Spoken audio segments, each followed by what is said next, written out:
Bana, mambo vipi? Ni wakati mwingine bora zaidi wa kwenda kufahamishana zile taarifa zote za kimichezo ambazo zimeweza kujili, lakini pia kuweza kuchomoza kunako anga ya kimichezo, hususa ni zile ambazo zimeweza kugonga vichwa vya habari na kutufikia mezani kwetu. Kubwa zaidi ni uweze kusubscribe hapo katika maandishi ambayo yameandikwa subscribe ili uwe wa kwanza kupata taarifa zetu kwa haraka zaidi.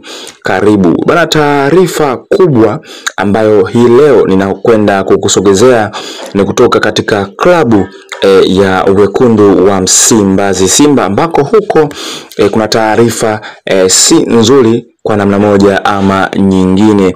Bali ni taarifa gani hiyo? Basi endelea kusalia hapo na kisha unifuatilie mwanzo mpaka mwisho ukafahamu ama ukajue ni taarifa ipi hiyo ambayo imetoka huko katika klabu hiyo ya Wekundu wa Msimbazi Simba, ambako taarifa ya kwanza ni juu ya kampuni ya MBet, ambapo tukumbuke kampuni ya MBet ni mdhamini mkuu ambaye anaidhamini klabu ya Wekundu wa Msimbazi Simba, ambaye ndiye mdhamini ambaye anakaa kifuani, ambapo hapa katikati tuliweza kupokea taarifa yao. Je, ni taarifa gani hiyo? Endelea kunisikiliza ama kunifuatilia mwanzo mpaka mwisho ukafahamu nini ambacho kinaendelea kati ya Simba Sports Club na kampuni hiyo ya kubashiri ya MBet. Tukumbuke kampuni hiyo iliweza kuingia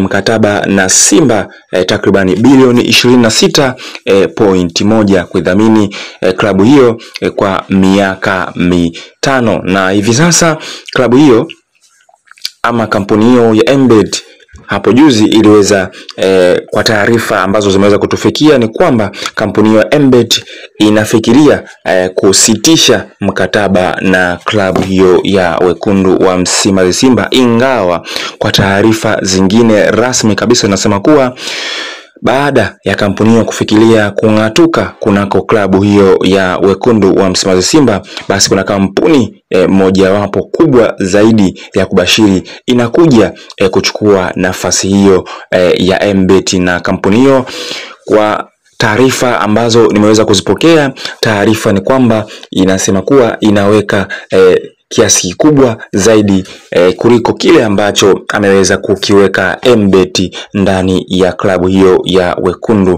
wa Msimbazi Simba. Hivyo kwa namna moja ama nyingine natoka MBet, lakini faraja nyingine ama furaha ndani ya klabu hiyo inarejea baada ya taarifa za chini ya carpet kusema kuwa MBet akitoka, basi kuna kampuni kubwa ambayo pia inakuja kuweka takribani bilioni 30 za fedha za Kitanzania ndani ya klabu hiyo. Hivyo MBet ameomba kusitisha mkataba na klabu hiyo. Lakini pia ukija kwa upande wa kikosi hicho cha Wekundu wa Msimbazi Simba ni kwamba kuna baadhi ya nyota ambao hivi sasa wameweza kufanya maamuzi ya kuondoka ndani ya kikosi hicho. Basi ni nyota gani hao?